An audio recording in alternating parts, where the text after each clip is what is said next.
¿Qué tal, amigos? Bienvenidos un día más a Con Ánimo de Lucro. Ya saben, el primer programa de cultura financiera de la Radio Generalista Española, un programa al que venimos a aprender a invertir. Uy, esto es lo que digo siempre, en tu dinero nunca duerme. No, este es un programa de información y análisis económico de confianza, y hacemos siempre un oasis para la economía entendida desde el lado correcto de la historia. Defendemos la libertad, la propiedad privada, la prosperidad y el respeto a la búsqueda de la felicidad. Y también, de paso, más de un día aprendemos a invertir, que eso nunca está de más, y menos en un programa como este, que se llama Con Ánimo de Lucro. Hoy tenemos otro programa especial de los que les hemos ido preparando a lo largo de este verano, una entrevista larga con uno de nuestros colaboradores habituales y una de las personas que más y mejor conocen la penetración que ha tenido este gobierno en las empresas del país. Vamos ya. Y dirán ustedes, ¿y quién es? ¿Y quién es ese colaborador habitual que tanto sabe de estas cosas? Pues no es otro que el periodista Rubén Arranz, colaborador habitual de este programa, además amigo de Big One. ¿Cómo estás, Rubén? Pues muy bien, eso, entre 5 tierras, Independiente, Big One, las cosas que hay que hacer siempre en casa, tareas pendientes. ¿En dónde la ubicuidad estoy a punto de...? Y menos mal que hablamos con tiempo y me sacaste el hueco en la agenda, porque tampoco es fácil. No, yo encantado, siempre, faltaría más. No, aquí un placer recibirte, y además con mucho tiempo por delante, nada más y nada menos que 1h20 más o menos que tenemos por delante, para hablar largo y tendido y repasar con esto que nos da el verano, esta capacidad de reposo, de ir digiriendo partes de los escándalos que hemos vivido este año, para repasar ese interés que ha tenido este gobierno de penetrar en las empresas. En las empresas, además, de índole pública y de las más importantes del país, y además de una manera muy poco disimulada, podríamos decir. Si es verdad que si luego lo repasaremos, Rubén, yo echando un poco la vista atrás, aquella operación a través de Prisa y de Amber Capital para tomar y asumir el control de Indra a través de Ugurlian, digamos, esta fórmula quizá fue algo más sofisticada, porque casi que quitabas de la ecuación la posibilidad de que Moncloa estuviera ahí, había que buscarla. Pero es que ya en las últimas que hemos visto, directamente desde Moncloa se llamaba a capítulo al presidente de una compañía para decirle que se iba a marchar a su casa. Es que ha habido de todo. Vamos a ver, si te parece, Luis Fernando, podemos empezar por... Es que, de verdad, no sé si recuerdas hace unas semanas cuando sucedió el famoso, trascendió el famoso informe de la UCO de Santos Cerdán. Es que hay una manipulación ahí que es de libro. Y como yo creo al final que la gente que nos escucha, entiendo que quiere herramientas también para que no le manipulen, si recuerdas, una de las estrategias que utilizaron para defender lo que estaba sucediendo es señalar a Acciona. Y en realidad en parte tienen razón. Pero esto hay que explicarlo muy bien. Vamos a ver. En la política siempre hay una labor de lobby al lado de la política que es legal. La izquierda de este país ha tenido la habilidad de transformar el lobby en un concepto negativo, cuando no es así. Tú tienes una empresa y tienes la capacidad de hacer lobby, es decir, de intentar influir o convencer, persuadir al político para hacer que a lo mejor su grupo parlamentario introduzca una enmienda, por ejemplo, que pueda ser justa, es decir, no tiene por qué ser injusta. Sí, que tampoco es una cuestión de seducir al político para que opere... Para que prevarique, eso es. Para que prevarique, sino simplemente, oiga usted, tenemos una serie de problemas que mi empresa quiere solucionar, y que para que se solucionen correctamente es necesario un cambio en la legislación, ¿no? Exacto, eso es. Y esto es lo que se lleva haciendo en Estados Unidos desde que tengo yo... Justo. Desde la Revolución Americana. En Bruselas hay un registro oficial de lobbies. En principio también en España hay uno en la CNMC, pero... ¿Me dejas que te cuente, como tenemos tiempo, que te cuente un chascarrillo de lo que seguro que lo has oído tú?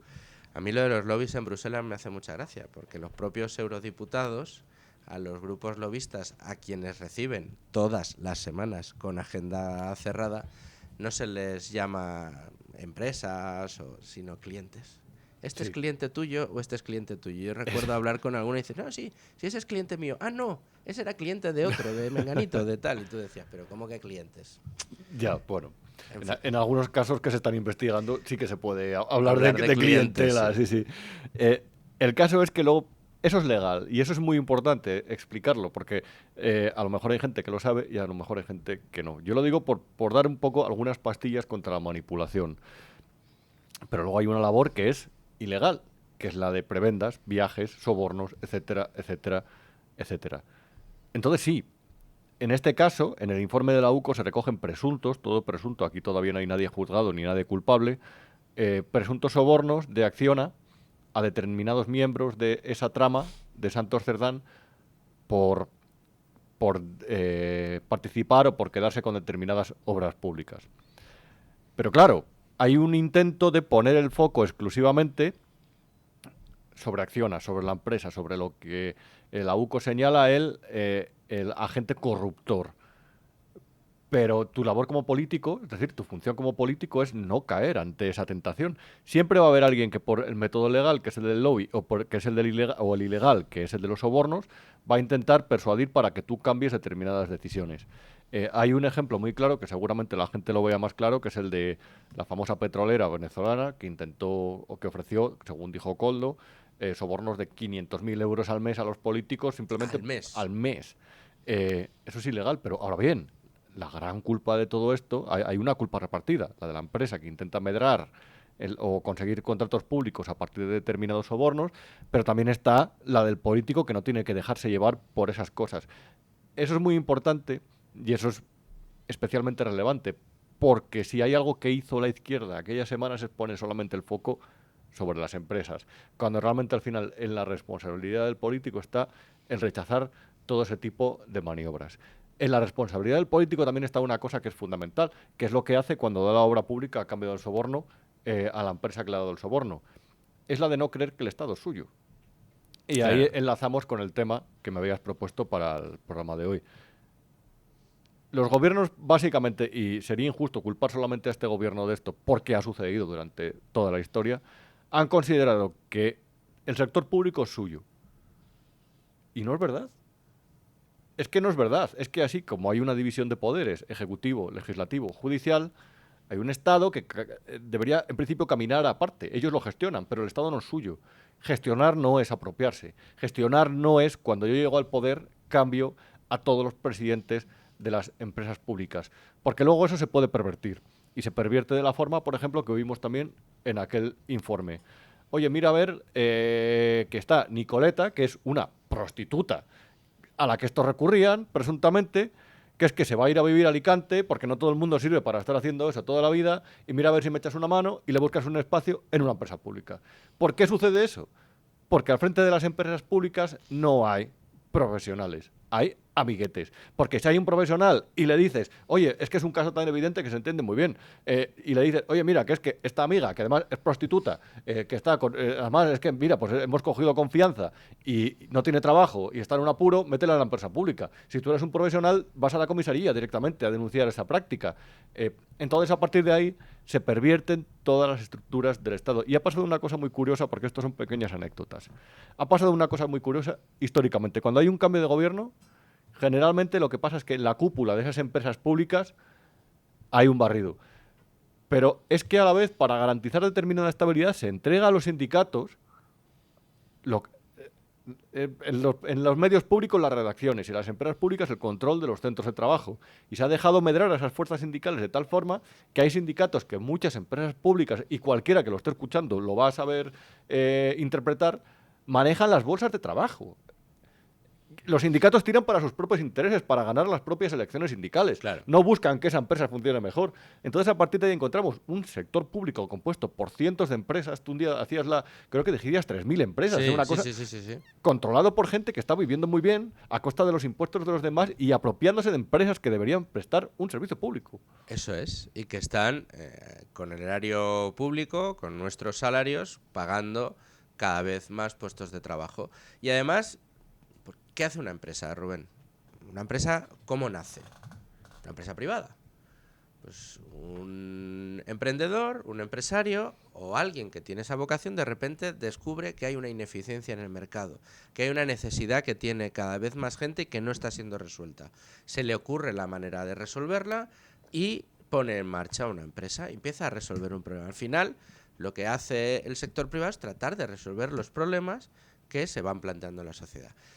¿Qué problema resuelve Correos desde el Estado que no pudiera resolver y que no resuelva ya? De hecho, cualquier empresa privada mucho mejor que Correos y consumiendo infinitamente menos recursos que Correos.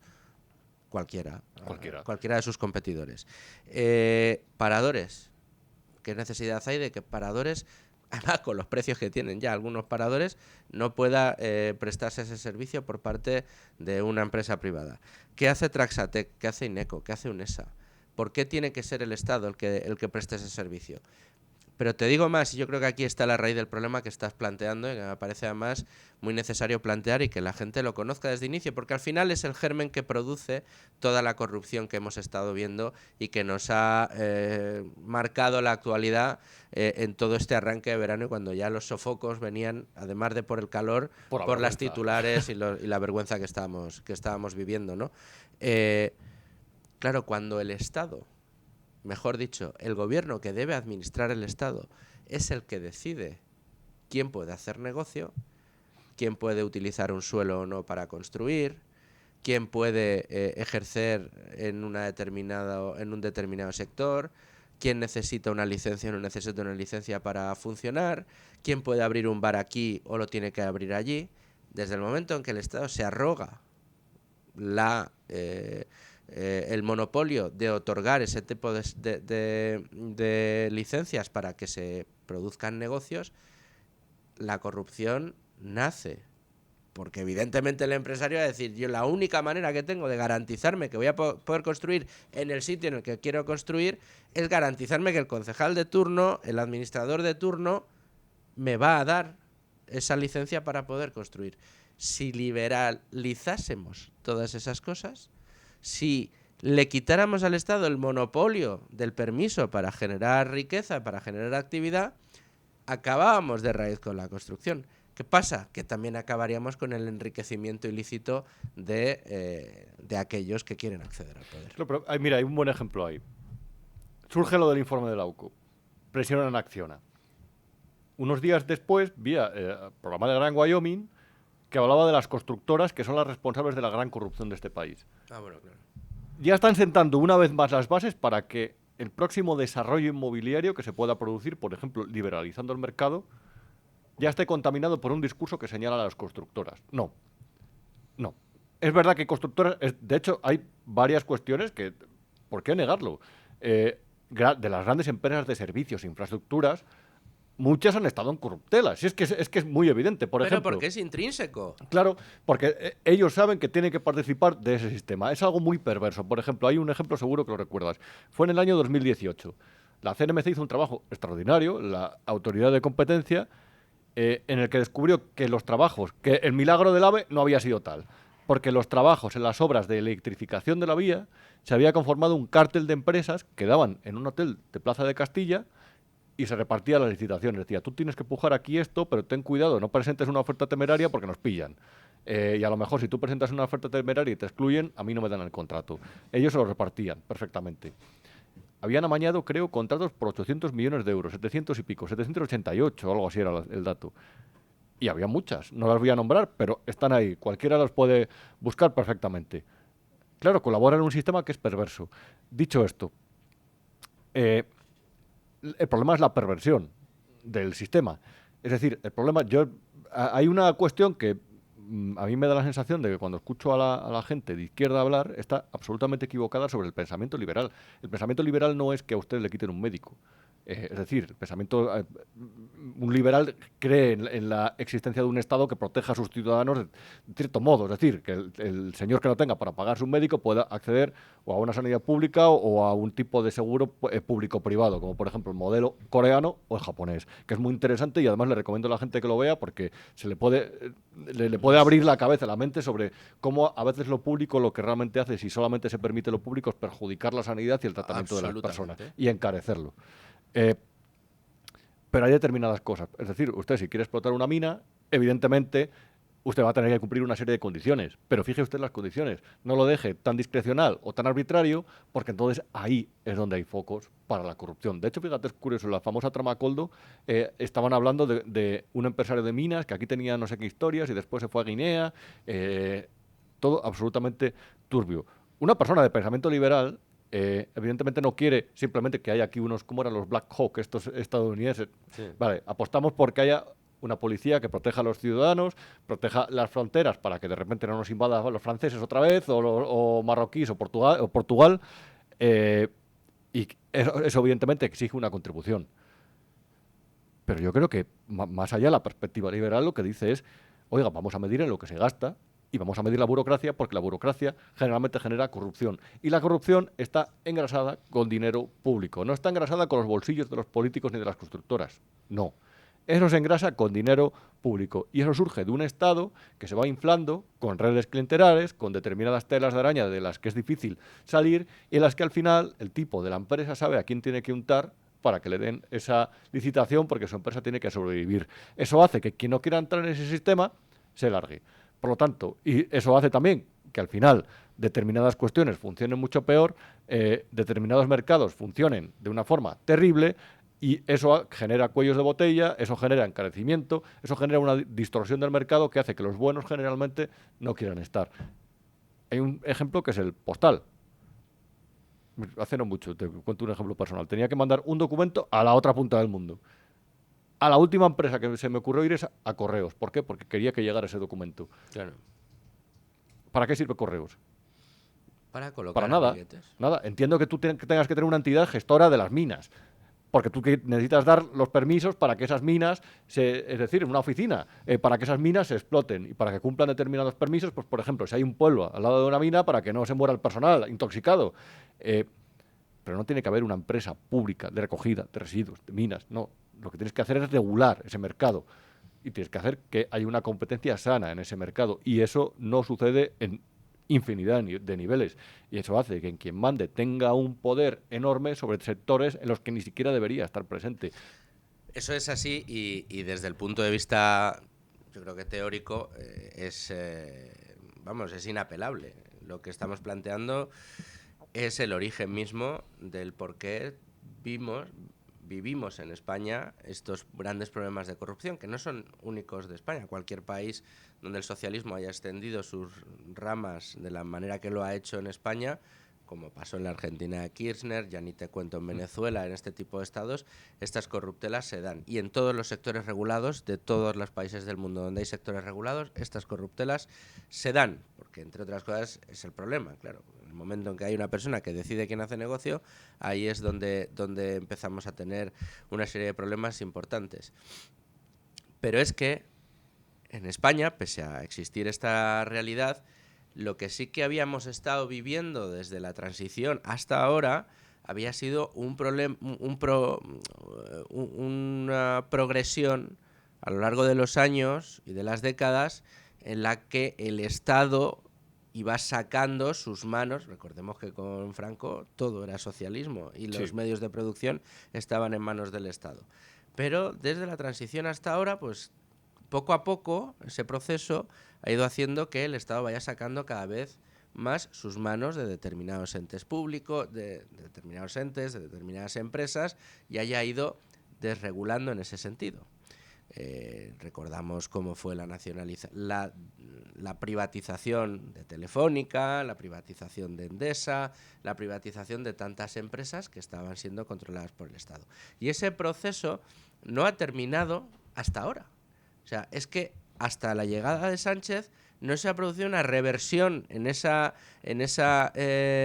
dirección tan importante como la que se ha producido bajo el gobierno de Pedro Sánchez. Y hemos visto que, lejos de ir saliéndose de cada vez más empresas, lo que estamos viendo ahora es todo lo contrario, es alimentar la SEPI, crear una SEPI digital.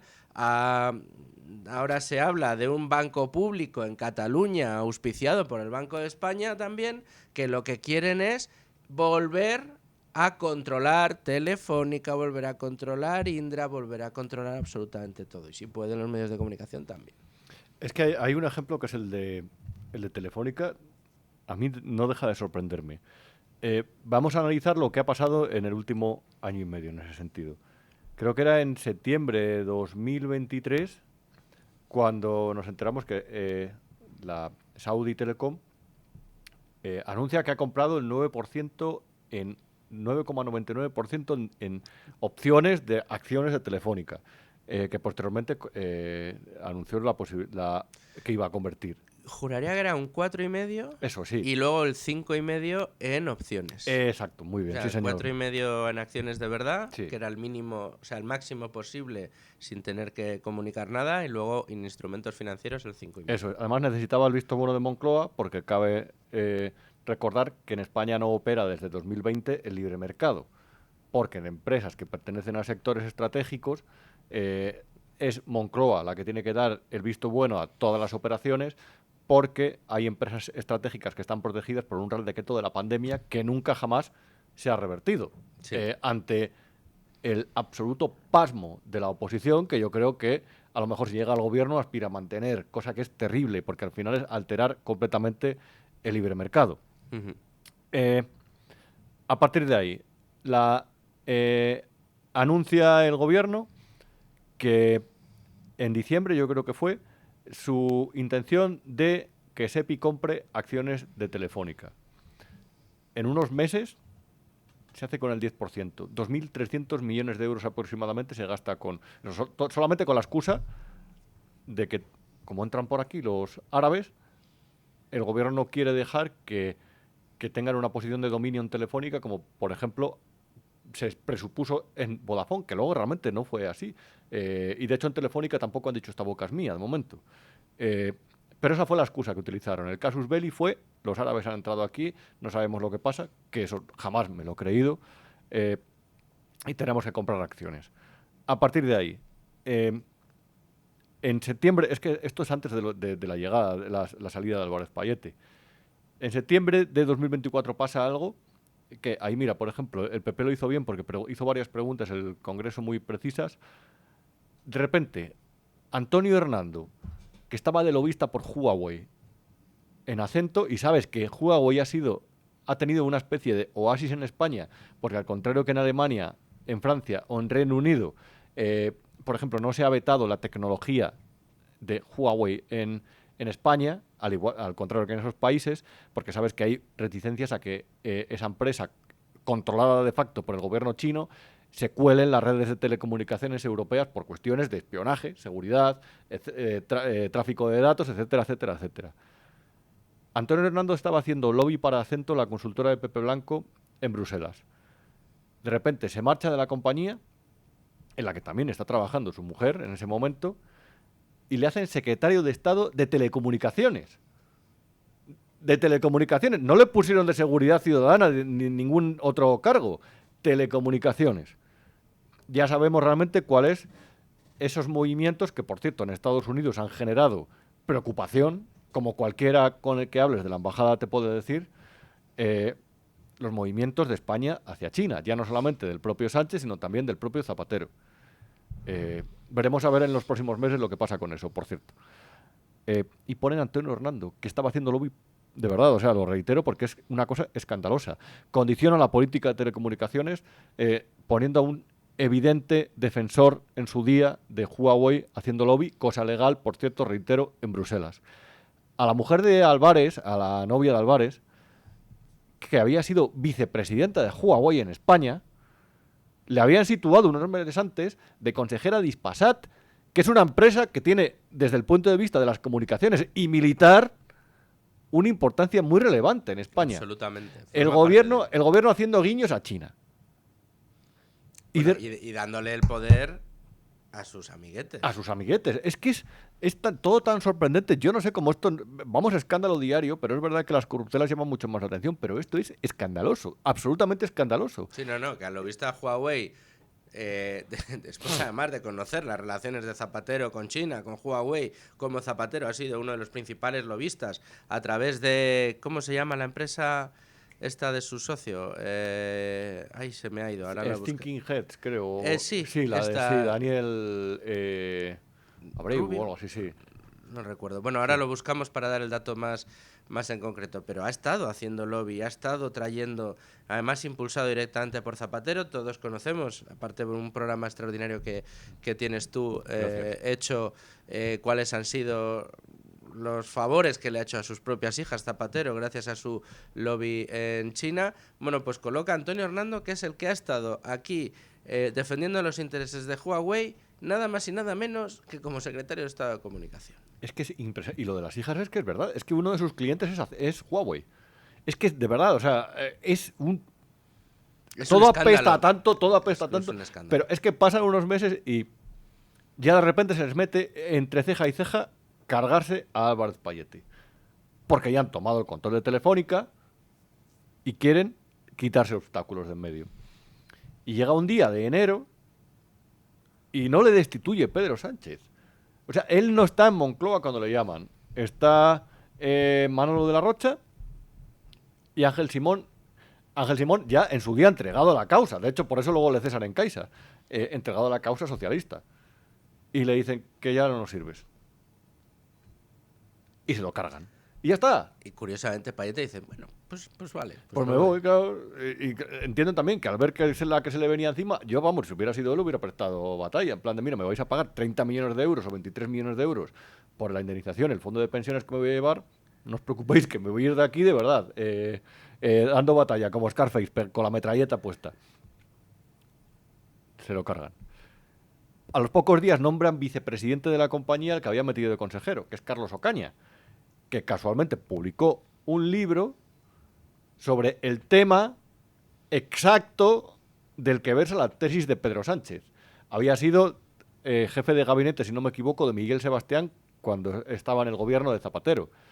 Siempre se ha dicho que es el coautor de la tesis de Pedro Sánchez. Y le meten de vicepresidente de Telefónica. A los pocos días confirman en el puesto de presidente de Telefónica Audiovisual a Javier de Paz, que era el secretario de las Juventudes Socialistas, amigo de la infancia de la juventud de Zapatero.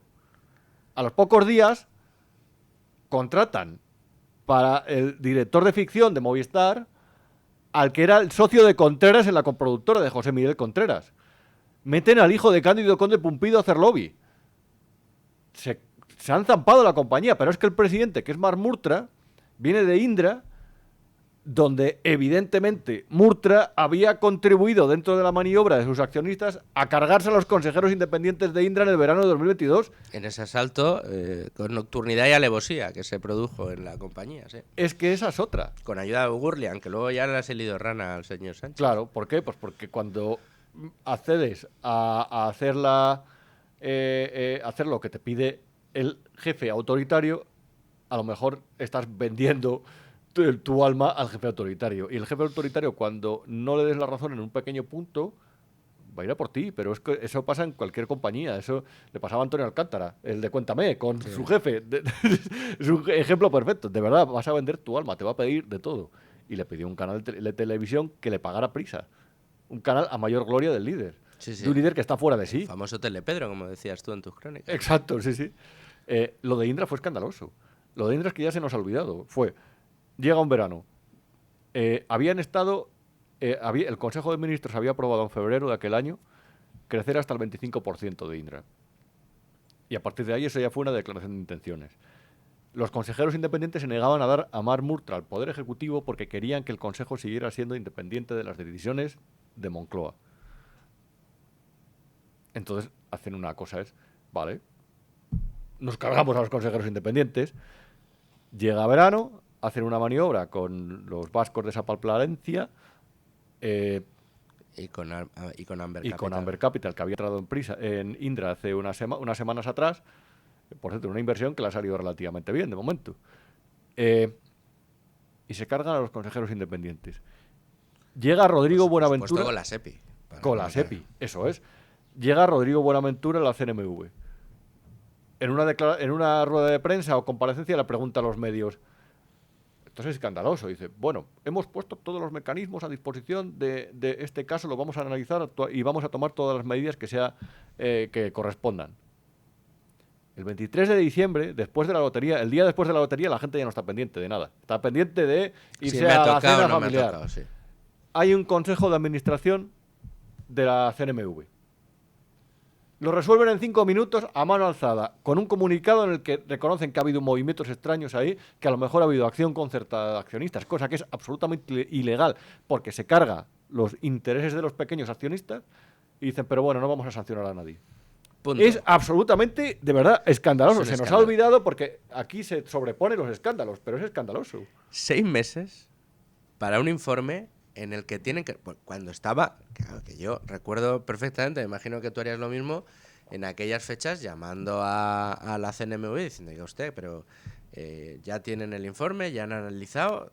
De todas maneras, que díganme ustedes qué tienen que analizar, porque los propios que concertaron su acción, que era lo que en un principio es ilegal y hay que mirar, que no haya una acción concertada previa para cambiar el consejo en una compañía, en la exposición de motivos que hace por sorpresa y fuera de guión Amber Capital en la junta de Indra, dijo, como nos hemos puesto de acuerdo con SEPI, vamos a dar este golpe de mano. O sea, quiero decir que estaba explícitamente En su comentado testimonio. en su testimonio. Entonces dije, ¿pero qué más tienen ustedes que analizar? Si los protagonistas lo han dicho, si los propios consejeros reconocen que la acción estaba concertada de antemano, si se ha explicitado por parte de Amber Capital y de la SEPI, digo, ¿dónde está el estudio? 6 meses, Rubén. En cambio, la auditoría por lo de Cerdán creo que tardó 24 horas, no llegó. Poquísimo, nada, nada. No, ya tenemos la auditoría, está todo bien. Pero yo, a ver, hay un concepto un poco tétrico del Estado y del sector público. La gente se lleva las manos a la cabeza con razón cuando, por ejemplo, se presenta la declaración de intenciones de la ley Bolaños y se ve que la Fiscalía se quiere quedar, digamos, con la instrucción de los casos porque la Fiscalía al final depende del Gobierno. Y se ve al final que puede haber injerencias del Ejecutivo en el Poder Judicial. Y es absolutamente escandaloso. Hemos admitido ya, por ejemplo, que gobernar a base de Real Decreto para intentar burlar la parálisis o la paralización del Parlamento es normal. Pero no asumiríamos que el Ejecutivo se metiera o tuviera esas injerencias en el Poder Judicial. Todavía, de verdad, hay un paso que le queda a la democracia española, si algún día quiere aspirar a ser plena, es el de por qué el gobierno, ya no digo en lo que estamos hablando del sector público empresarial o en empresas privadas. Ahora te voy a contar una anécdota de Iván Redondo en 2019. Estoy hablando del sector público. ¿Por qué asumimos que el Ejecutivo tiene que controlar y manejar el sector público?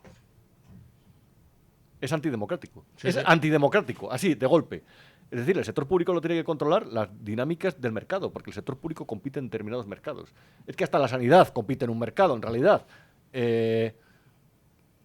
Lo asumimos como si fuera lo más normal del mundo. Hay una conversación en 2019 que me la contó una fuente de una empresa del IBEX, un alto directivo.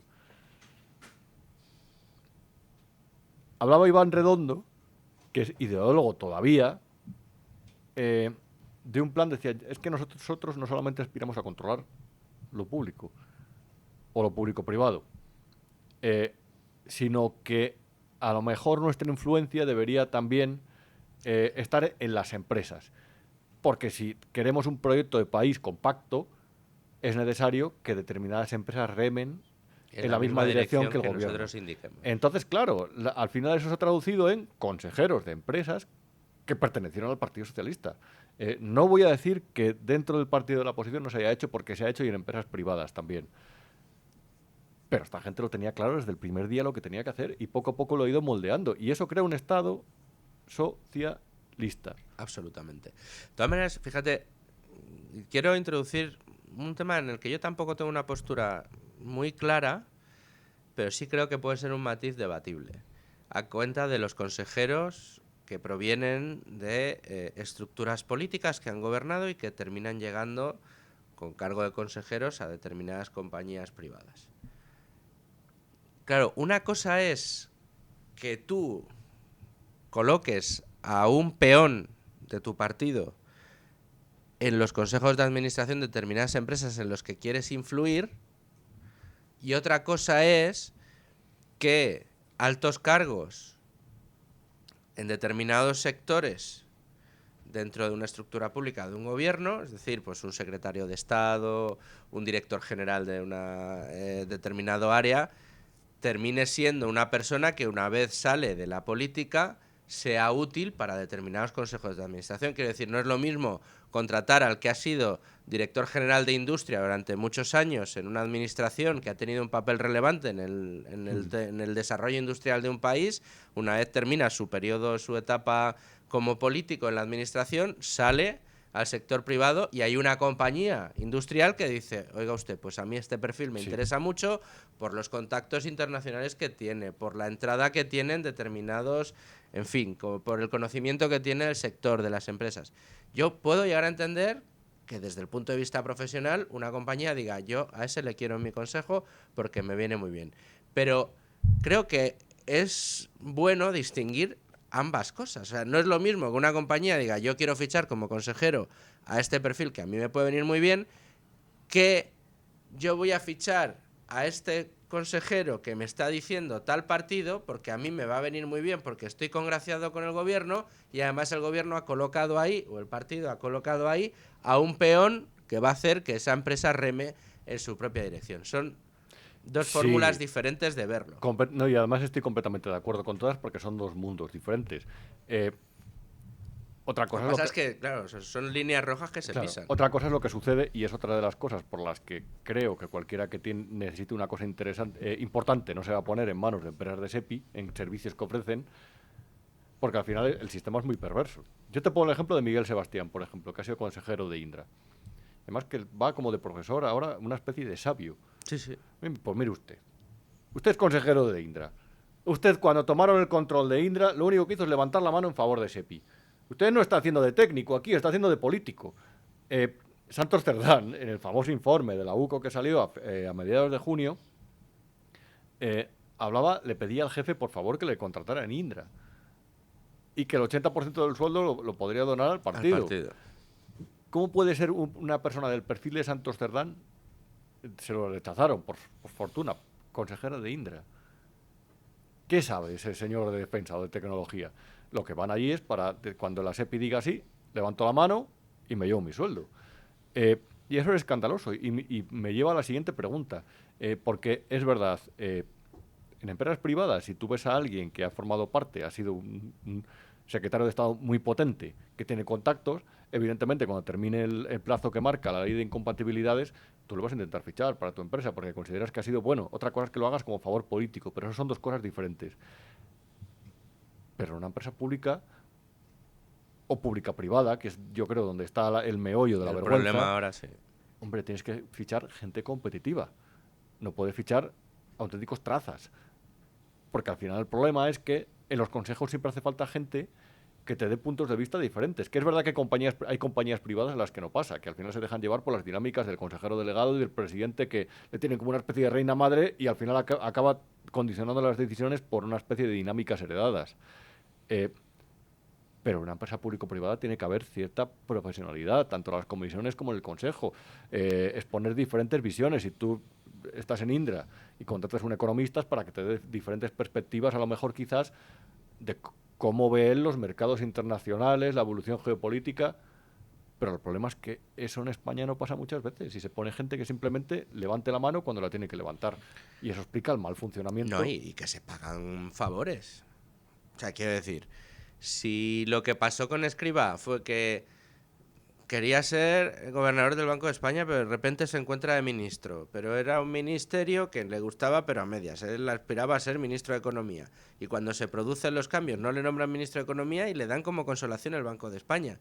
Claro, si el problema en la administración es el mercadeo de este tipo de puestos, que no será de los consejos de administración de las empresas públicas. Rubén, que todos sabemos, tú y yo sabemos perfectamente a cuánto se cobra el sillón de un consejo de administración, que estamos hablando de salarios. 100.000 euros, 150.000. Iba a decir, alrededor de los 200.000 euros, en muchos casos más de esos 200.000 euros, que tienes por sentarte en una mesa, ¿qué? ¿Una vez a la semana? ¿3 veces al mes? Para levantar la mano cada vez que quien te ha puesto ahí te dice que tienes que levantar la mano. Es que es muy jugoso. Quiero decir, son favores. Al final son favores. Bueno, y el mejor ejemplo lo tenemos en la señora Corredor, Beatriz Corredor. En Red Eléctrica. Eso fue muy curioso porque la grabación... Siendo registradora es, ¿no? Registradora, sí, eso es. Es decir, que por lo menos tiene algún estudio. Ya, de momento, No, pero no tiene estudio, ni pajolera pero idea del sector eléctrico. ¿Cómo se tendrá que estar ganando la vida en Red Eléctrica para que no le merezca más la pena sacarse? Porque, joder, al final un registrador gana un buen dinero. No, pero efectivamente. Bueno, de hecho, su sueldo ronda los 600.000 euros en Red Eléctrica, yo creo. No está mal. Claro, yo creo que es bastante más de lo que cobran de media los registradores. Llega el apagón. Ellos ya saben lo que ha pasado, evidentemente, y de hecho hemos visto conversaciones en las últimas semanas en los medios filtradas que desde los centros de control o desde las determinadas centrales se habla de... Es que, mira, lo publicaba mi amigo Alberto Sanz en El Confidencial hace unas semanas, en una de esas conversaciones, porque todas se graban realmente en los centros de red eléctrica, y dijo, claro, es que sin el respaldo de Almaraz el sistema se cae, porque había solamente un reactor Claro. en ese momento en la zona, en nuclear activado. Se había permitido la desconexión de 4. De 4 de los 7 que hay en España, ¿no? 4 de los 11, más. Sí, Aunque... de los 7. Llega el presidente del gobierno a la rueda de prensa y dice, aquí se tienen que depurar responsabilidades. Y dice, en los operadores privados y también en el operador de la red. Claro, si hay un presidente independiente, lo primero que va a hacer es, mira, te voy a meter un viaje, presidente del gobierno, que mañana mismo voy a decir que tú mismo en el Ministerio de Transición Ecológica concediste, porque al parecer el placet que tienen que dar para que desconecte un reactor, para que entre en fase de carga o de parada, ahí lo da el Consejo de Seguridad Nuclear, si no me equivoco, pero también tiene que tener como una especie de visto bueno del Ministerio de Transición Ecológica. Si yo soy el presidente de Red Eléctrica, soy independiente, y viene este señor que es el presidente del gobierno y dice eso, yo le voy a responder inmediatamente. ¿Has visto la respuesta de Corredor? Al revés, todo lo contrario. Lo que dijo fue que se habían dejado llevar por un exceso de tensión las compañías eléctricas que fuman en pipa, pero que tampoco pueden reaccionar de una forma excesiva, porque volvemos a lo mismo. Como hay una parte eléctrica regulada de la factura de la luz, los cargos, los peajes, etcétera, temen que les peguen un rejonazo si de repente dicen lo que pasó. Es que, de verdad, se me ocurren muy pocos ejemplos mejores de las perversiones del sistema. Es que, claro, repasando ahora con tiempo de por medio todo lo que pasó con el tema del apagón, a mí siempre me ha llamado la atención que hemos puesto en muchas ocasiones el acento sobre este particular, pero a mí me parecía el particular, porque es que al final, si tú dices, oye, ¿cuál es el principal objetivo del Banco Central Europeo? Controlar la inflación. ¿Correcto? Bueno, de hecho debería ser el único. Debería ser el único. Pero se introdujo lo de ayudar o tratar de empujar a las economías de la zona euro. Pero bueno, el objetivo último del Banco Central Europeo, controlar la inflación. No se controla la inflación, hay que mirar al Banco Central Europeo. ¿Cuál es el principal objetivo de Red Eléctrica Española? Garantizar el suministro. ¡Punto! Claro. Garantizar el suministro y decidir, puesto que el mercado está intervenido en España, cuáles son el mix energético que tiene que entrar cada día. Hacer la previsión de la demanda que va a haber y decidir de un día para otro cuáles son las tecnologías, las empresas, los centros que tienen que entrar en juego para que se sirva a la luz, para que se satisfaga la demanda y además sin poner en riesgo el suministro. El primer objetivo de Red Eléctrica es garantizar el suministro eléctrico, que no haya apagones, en otras palabras. Sí. Se produce un apagón histórico, un apagón en toda la península ibérica, un apagón que además afecta al norte de Francia. Nos hace ser los hazmerreíres de toda Europa. Y al último sitio al que se mira es a Red Eléctrica, cuando es su único objetivo. Su razón de ser es evitar que se produzcan apagones. Pero, y además es la excusa para darle el poder al Estado dentro de Red Eléctrica. Claro, pero es que, y además es que ha pasado una cosa que es muy curiosa. Mientras investigaba el apagón, la presidenta del comité de nombramientos de Red Eléctrica dimitió porque, como hace falta tener contentos a Esquerra Republicana, se metió un consejero que recomendó a Esquerra Republicana. ¿Qué va a hacer ese consejero a partir de ahora? Pues votar lo que le diga Esquerra Republicana, y si Esquerra Republicana ha pactado con ella determinadas cuestiones, pues va a votar lo que le diga Esquerra Republicana y el presidente de la Generalidad de Cataluña. Es que, de verdad, espero que seamos especialmente claros y elocuentes sobre este caso, porque señor, es que ha habido un apagón y en lugar de buscar profesionalizar red eléctrica, que es evidente que está tomado por políticos, han metido a un político y luego a Natalia Fabra, que era como la especie de gurú económica energética de Nadia Calviño, que era la que defendía aquello de los beneficios caídos del cielo de las eléctricas. Es que la han politizado todavía más después del apagón. Es que una presidenta de red eléctrica que no fuera política, el día después del apagón, si no el mismo día, dimite. Pone su cargo por lo menos a disposición del Consejo. ¿Por qué no lo hace? Porque el gobierno no lo deja. Porque en realidad se crea un sistema de dependencias y de una red. Porque ¿cuáles eran los motivos, Rubén, que estaban detrás de esos mix energéticos en los que se estaba primando de una manera vehemente la presencia cada vez mayor de un porcentaje cada vez mayor de eólica y fotovoltaica? ¿Era un criterio técnico detrás? ¿Era un criterio científico? ¿Era un criterio de seguridad, de garantizar, o sea, de seguridad de suministro? ¿O era un criterio político? ¿O era un criterio ideológico el que estaba detrás? ¿Era un criterio de una orden de un político de Beatriz, necesitamos sacar titulares de que somos los pioneros en Europa en energías renovables? Tenemos que ganar esta batalla y por lo tanto tenemos que seguir publicando que hoy el 80% ha sido fotovoltaica y eólica y etcétera, etcétera.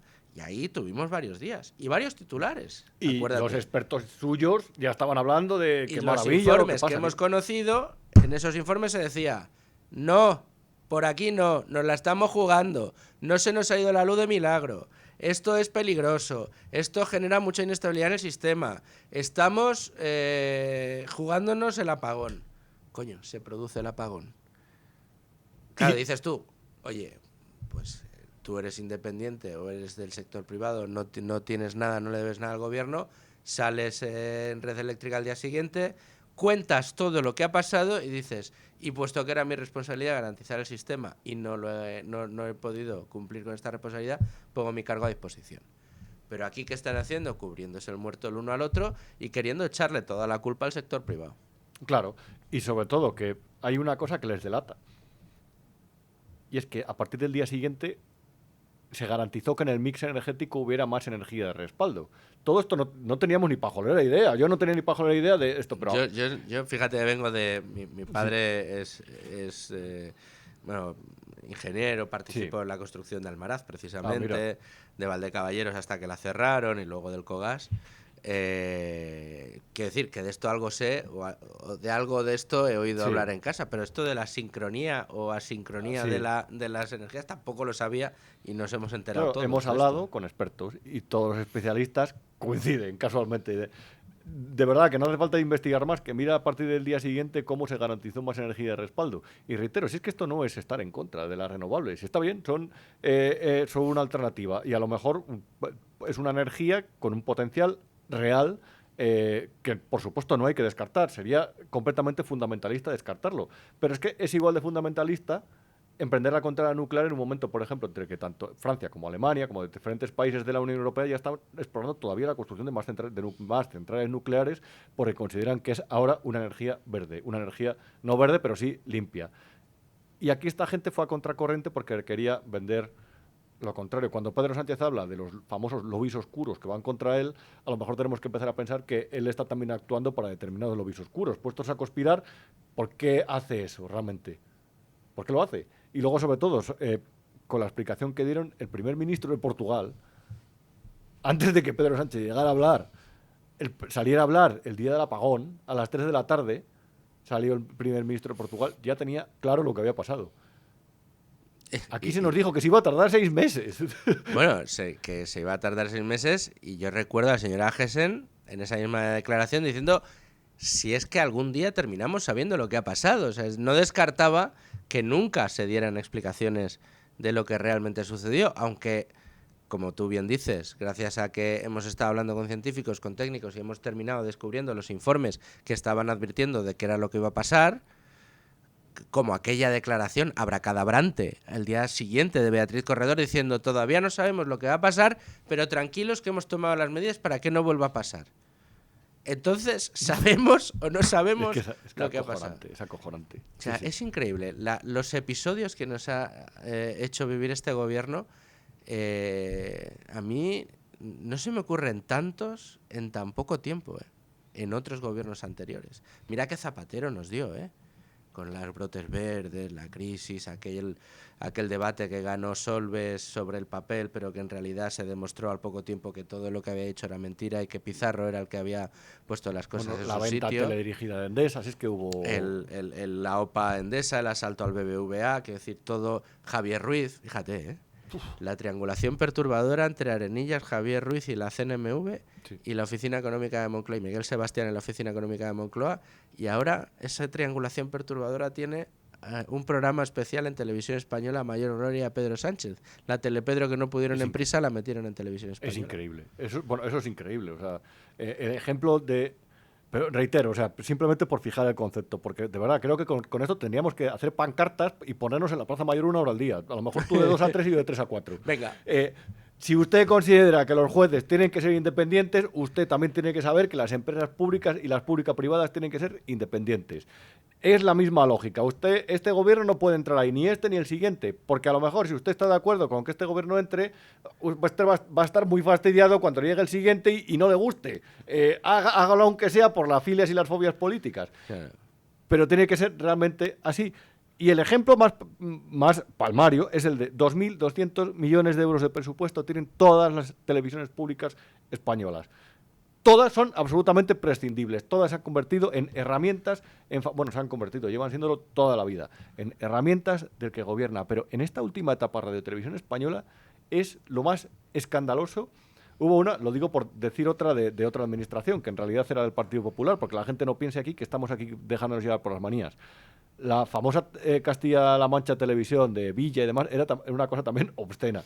Ahora bien, esto es de verdad... Es increíble, o sea, es ponerte en chorrondo con todo cuando salió lo del informe de la UCO y todo esto por las mañanas, era un festival. Era un absoluto festival. Ellos han hecho, vamos a ver, en Radio y Televisión Española hay aproximadamente 1.800 personas trabajando en sus servicios informativos. Y creo que me quedo corto porque eran 2.100. Me baila un poco el dato, pero más o menos creo que la gente se puede hacer una idea. Eso es, o sea, no hay ni... La redacción del New York Times, a lo mejor la de la CBS, no tienen tantos efectivos. Bien, pues han descubierto que como eso les permite manipular menos, hay una fórmula que es la del infoentretenimiento. El infoentretenimiento es manipular a través de programas contratados con productoras externas. Y ha sido cuando han entrado Javier Ruiz y cuando ha entrado Jesús Cintora. De Cintora me lo esperaba 100%. Pero que Javier Ruiz iba a estar tan completamente alineado, que iba de periodista económico, siempre con sus gráficas, con todo su ha querido ir siempre de objetivo, pero ha quedado retratadísimo. Beria. Bueno, con Beria nos vamos a ir un segundito, Rubén, a escuchar el boletín de la una y seguimos aquí con Ánimo de Lucro. Y después de escuchar las noticias seguimos con Rubén Arranz en este especial de Con Ánimo de Lucro. Conversación largo y tendido. Espero que hayan ustedes tomado la precaución de coger un papel y un boli y apuntarse la relación de nombres y empresas que vamos dando, porque yo creo que este es uno de esos programas que va a haber que guardarse de archivo para ir repasando cómo van las cosas. Porque le hemos pegado un repaso a la colonización de este gobierno del sector privado, espectacular, y casi te iba a proponer... No sé si quieres que sigamos con Beria, Javier Ruiz y lo que ha tenido en Televisión Española, pero yo casi te iba a proponer para este último ratito que nos quedan unos 23-24 minutos de programa, que repasáramos, si te parece, en el plano que estamos mirando de colonización de empresas privadas por parte del gobierno, qué debería suceder para revertir toda esta situación. Porque mi sensación, y yo no sé si tú la tienes, es que este gobierno, una de las cosas más terribles de lo que está haciendo es que está complicando y mucho la vuelta atrás, complicando y mucho el revertir una situación que está convirtiendo pues buena parte del sector productivo español en un auténtico cáncer, ¿no? Yo creo que lo primero es que es una buenísima pregunta y yo creo que la podemos responder entre los dos. Sí, hombre, claro. Lo primero es que tener muy claro que cualquier batalla contra los contrapoderes no busca reforzarlos, busca minar a los contrapoderes. Eso es. Si te fijas, desde el principio de la legislatura de Pedro Sánchez, es la segunda legislatura, ¿verdad? Porque hubo elecciones en 2023 adelantadas, Sí. la primera no se puede contar porque era al final de la anterior, la de Rajoy. Es decir, en su segunda legislatura hizo un plan chavista, que fue el de minar, o peronista, o autoritario, como lo queramos llamar.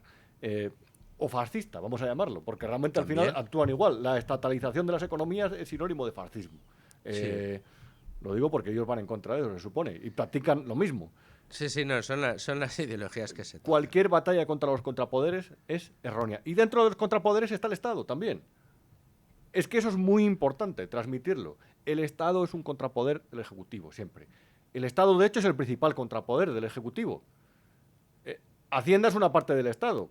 Si el Ejecutivo cae en corruptelas o el partido cae en corruptelas, Hacienda se erige como contrapoder. Investiga eso. Hay un informe fantástico que hizo en el año 2023 o 2022, no sé, un inspector de la Agencia Tributaria de Aragón. Fíjate que estoy defendiendo a la agencia tributaria, ¿eh? Es decir, guarda este momento. Lo voy a guardar y espero no tener que usarlo en tu contra. Y espero que no vuelva a pasar, además.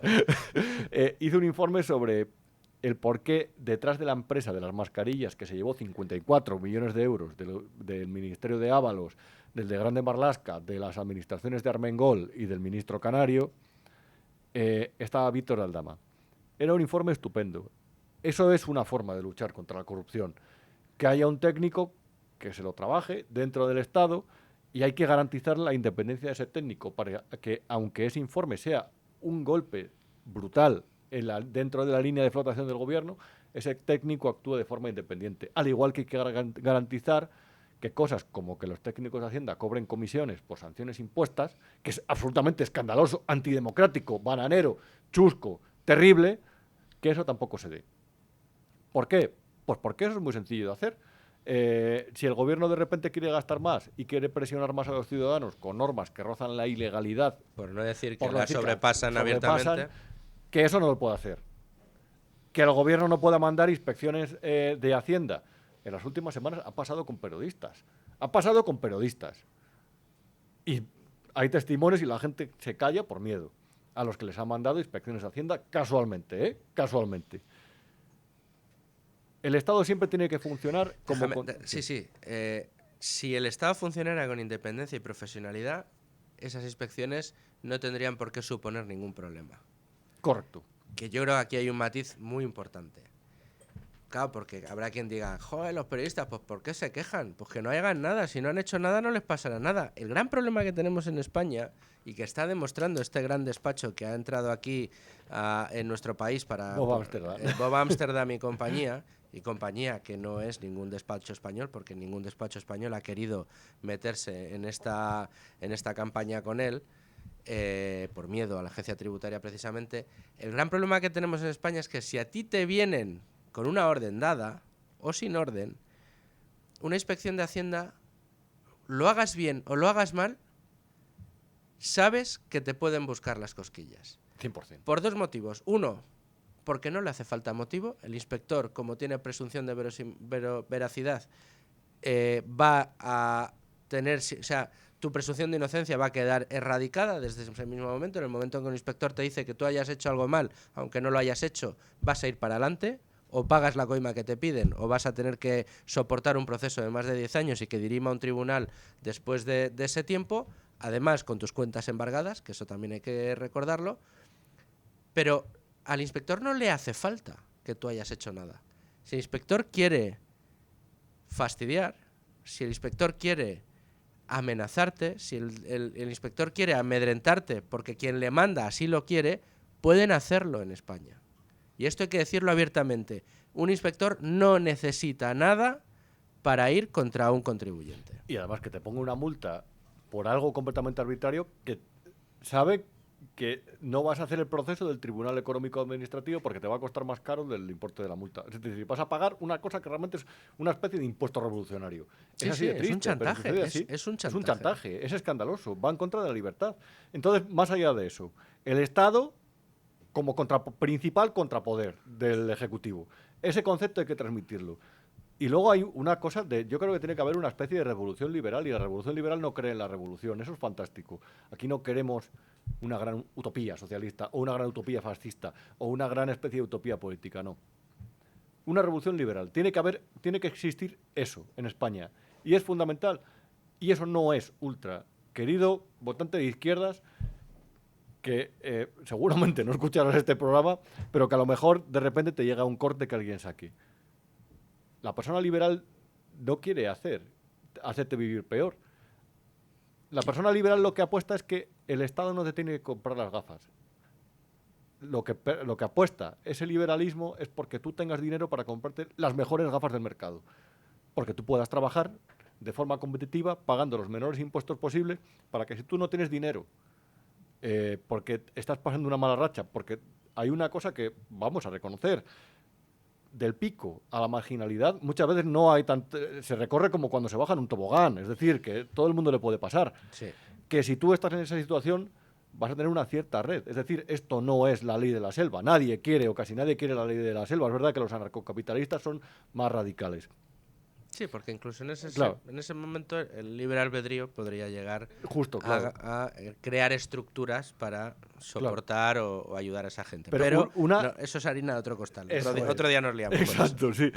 Pero sí, no. La clave es decir, el libre comercio, el libre intercambio de bienes y servicios, el precio, un mecanismo tan justo como es el precio en un mercado que no esté alterado. Y un mercado puede estar alterado desde porque llueve más un año que otro hasta porque de repente hay un gobierno que actúa con discrecionalidad.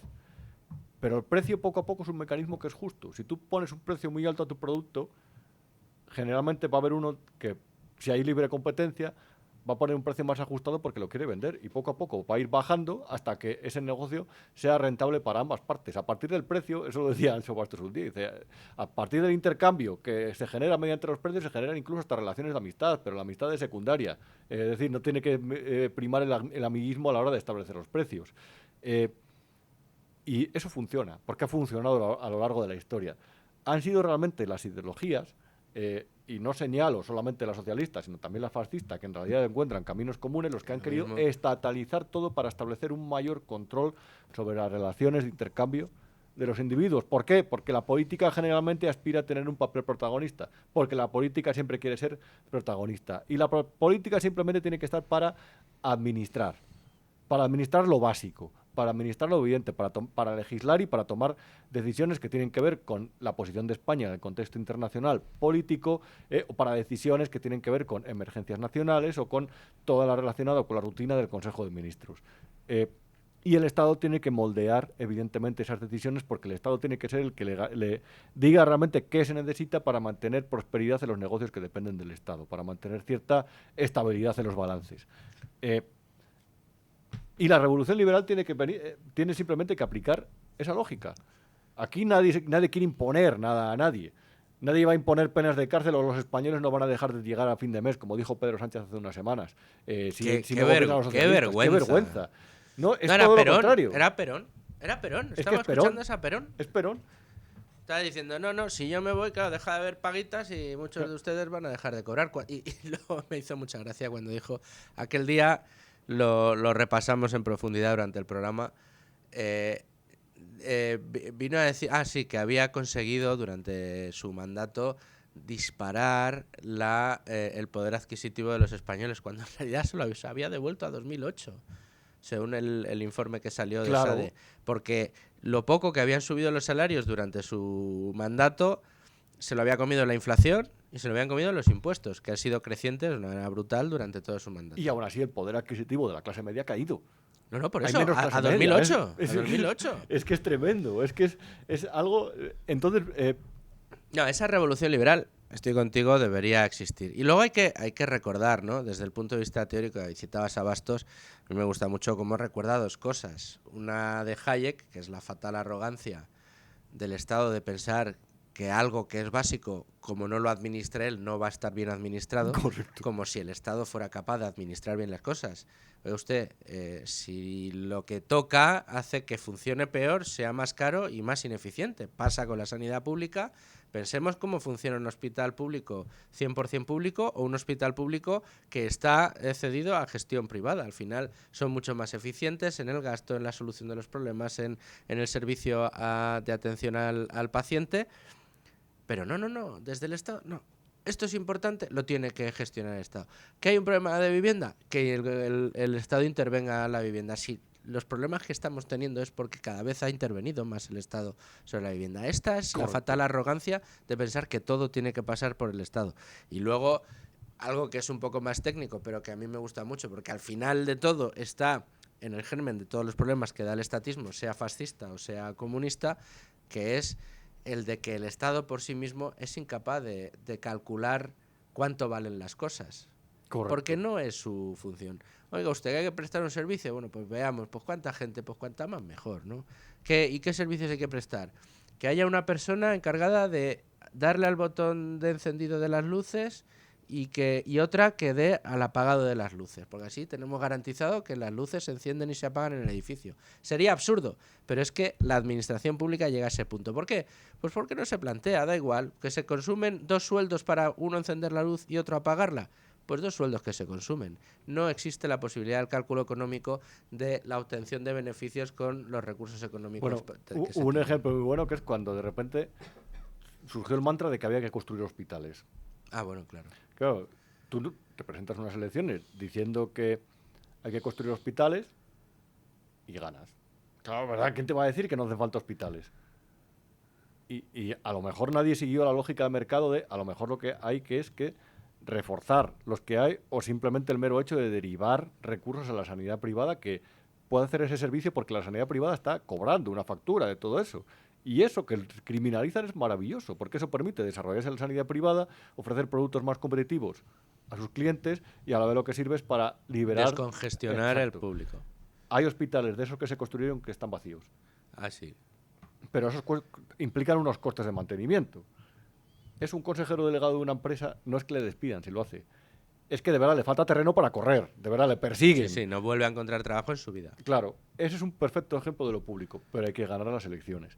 Por eso, como lo público está supeditado a ciclos electorales, intereses partidistas y redes clientelares, cuando gestiona algo, generalmente es para estropearlo.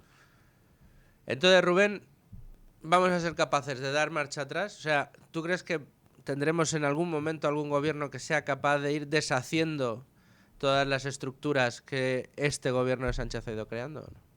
Te digo la verdad, no.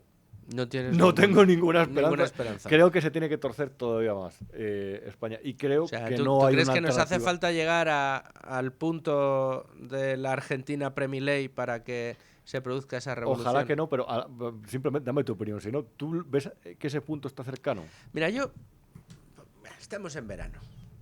Hace calor, tenemos ganas de irnos a la piscina o a la playa y de tomarnos una cervecita. Que tú y yo creo que ya nos debemos algo. Joder, ya te digo.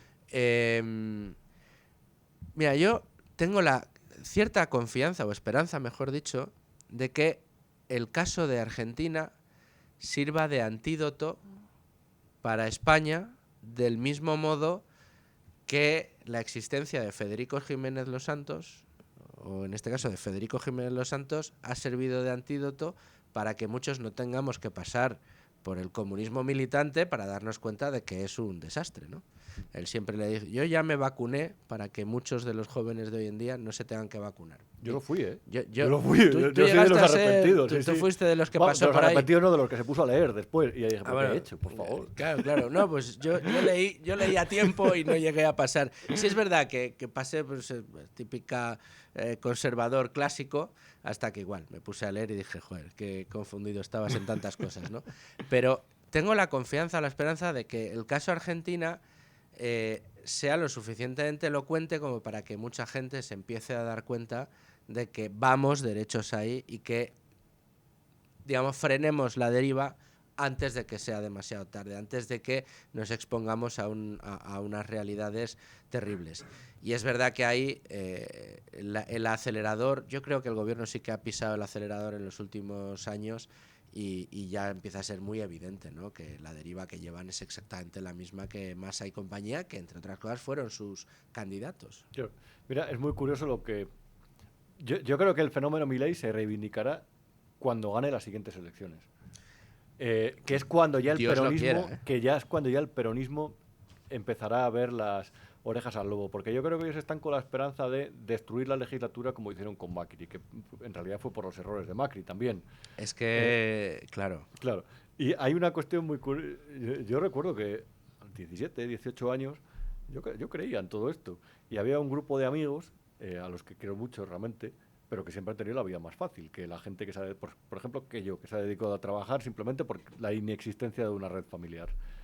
Eh, entonces, claro, te hablaban de entornos en los que se puede ser comunista. Claro, si tú tienes la vida más o menos resuelta y si esperas heredar, puedes ser comunista perfectamente. Y a lo mejor te puedes imponer hasta el impuesto de sucesiones. Fíjate, te puedes decir, yo soy comunista, pero oye, a mí no me quites lo mío. Que Claro. generalmente como hay cooperativas de viviendas que se construían con sindicatos y si te llamabas, por ejemplo, Ramón Espinar, pues hasta luego después la podías heredar y luego la podías vender, por ejemplo.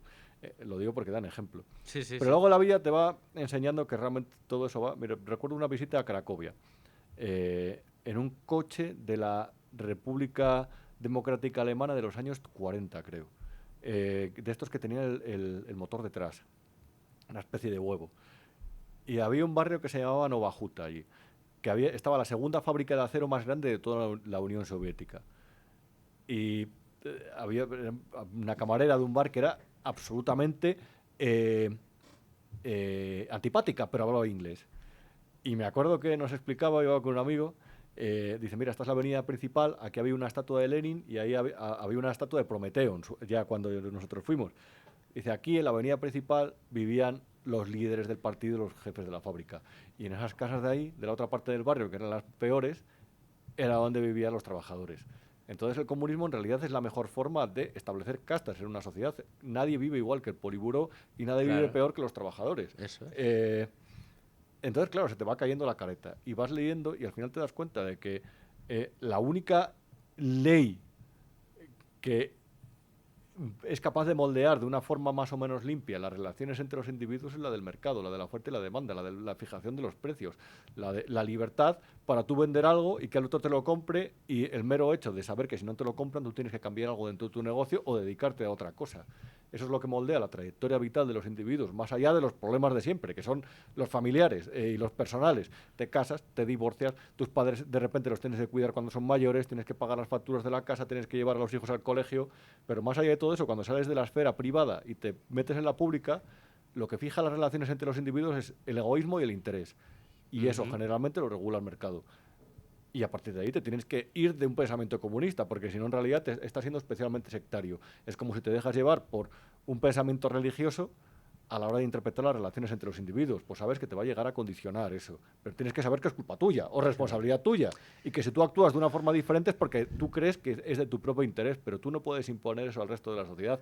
Y el comunismo, religión de sustitución, es lo que ha hecho desde el primer día que se aplicó en los famosos falasterios de Orwell. Sí, y no, y está detrás de toda la retórica que este presidente del gobierno nos ha estado regalando desde que llegó al poder, con una de las máximas más peligrosas, a mi juicio, y que ha movido, digamos, el mundo desde que tenemos registros, que es operar sobre un sentimiento tan primario como es el de la envidia, el de la ausencia de responsabilidad, es decir, si te va mal no es culpa tuya, es culpa del otro, y además yo estoy aquí para garantizarte que te vas a quedar con lo del otro, que es el que te ha hecho estar en esa situación. Y el problema de las ideas de la libertad al final es que tenemos la contraparte de la libertad, que es la responsabilidad. Al final, para ser libre tienes que ser responsable, pero es la única manera de garantizar que todos podemos prosperar en una sociedad en la que lo que nos hace iguales es las oportunidades que podemos tener para prosperar en la vida, no igualarnos a todos por debajo, que es lo que al final termina pretendiendo el socialismo. Oye, y sobre todo que si fracasas, que sea porque has fracasado tú, por tus propios fallos, o porque a lo mejor te ha ido mal, pero que no fracases porque un gobierno se ha empeñado en que tú fracases. Eso es terrible. Imagínate que tú tienes una compañía eléctrica pequeña y el apagón te ha generado, o los sucesivos apagones que se puedan producir te ha generado tal distorsión, o la regulación te genera tal distorsión, o el establecimiento de un algoritmo por parte de un gobierno, o de una restricción te genera un daño tal que fracasas en tu negocio. No es lo mismo eso que fracasar por tus propios fallos, por tu mala gestión o porque de repente un año no ha llovido. Eso se puede remontar, pero cuando un gobierno es tan discrecional, en realidad está sentando la base tu primer fracaso del segundo. Que la gente no tenga miedo al fracaso. Eso es. Eso es. En fin, Rubén, nos quedamos sin tiempo, una pena. Habrá que venir más veces. Hay que hacer un maratón, varias horas seguidas, hablando.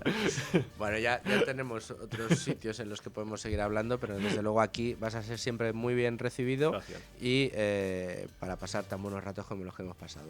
Espero que todos nuestros oyentes lo hayan disfrutado tanto como yo. Yo desde luego lo he disfrutado muchísimo. Rubén, muchas gracias como siempre por estar con nosotros. Un placer, hasta otro día. Y a ustedes, señores oyentes, como siempre les digo, espero que hayan disfrutado tanto como nosotros y ya ven que les estamos preparando lo mejor de lo mejor todo este verano. Ya saben, aquí todos los días a partir de las 12 en Con Ánimo de Lucro. Hasta la próxima.